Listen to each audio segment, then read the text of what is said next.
जबलपुर केंद्र सरकार द्वारा मॉडल एक्ट 1 मई 2020 को लागू किए जाने का आदेश जारी किया गया है। उसके विस्तृत नियम और दिशा निर्देश अब तक जारी नहीं हुए हैं और यह प्रणाली वर्तमान में क्रियाशील भी नहीं है। लेकिन केंद्र सरकार द्वारा 5 जून 2020 से कृषि उपज व्यापार और वाणिज्य अध्यादेश जारी किया गया। राज्य शासन द्वारा आज तक उस अध्यादेश को अंगीकृत करने के संबंध में भी कोई नियम दिशा निर्देश जारी नहीं किए, अर्थात अध्यादेश वर्तमान में निष्क्रिय है। कृषि उपज मंडी समितियों की स्थापना मध्य प्रदेश कृषि उपज मंडी अधिनियम 1972 में राज्य शासन के द्वारा की गई थी, जिसमें मंडी समितियों को मंडी प्रांगण और मंडी क्षेत्र में अधिसूचित कृषि उपज औषधि वनस्पति के क्रय विक्रय पर नियमित और नियंत्रण रखने का कार्य सौंपा गया था। इस अधिनियम के अनुरूप ही वर्तमान समय में कार्य हो रहा है। इस संबंध में आज 16 जुलाई को जबलपुर मंडी प्रांगण में सभी कर्मचारियों और अधिकारियों ने एक दिवस का अवकाश रखकर अपनी मांगों के संबंध का ज्ञापन एसडीएम महोदय को सौंपा और प्रशासन को अपनी मांगों से अवगत कराया। मुख्य रूप से 3 बातों को उन्होंने अपनी मांगों में शामिल किया है, जिसके अंतर्गत मंडी प्रांगण के भीतर अथवा बाहर सीधी खरीदी करने वाले व्यापारी और खरीदार केवल किसान के पैन कार्ड के आधार पर समर्थन मूल्य पर खरीदी कर सकेंगे। यदि नियम लागू होता है, किसान को भुगतान के लिए भटकना पड़ेगा।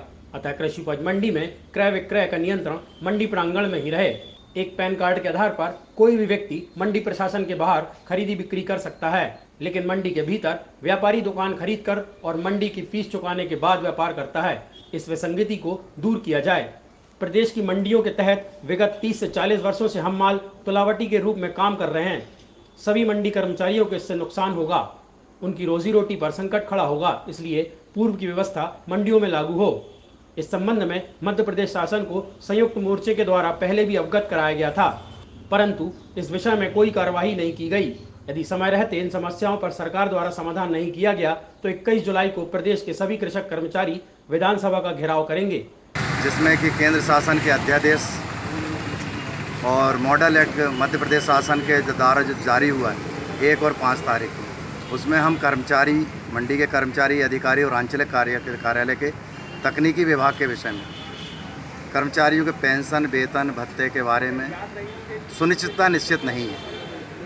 इसीलिए हम लोग चिंतित हैं अपने भविष्य को लेकर, अपने आने वाले कल को लेकर, और हमारे जो साथी पेंशन के लिए परेशान हैं, जो रिटायर हो चुके हैं, उनके लिए कोई निश्चित सरकार एक कदम उठाए, उसमें जो संशोधन लाया है उस संशोधन में हम कर्मचारियों के हितों की रक्षा करते हुए हमारे पेंशन, वेतन और भत्ते निर्धारित कर दे।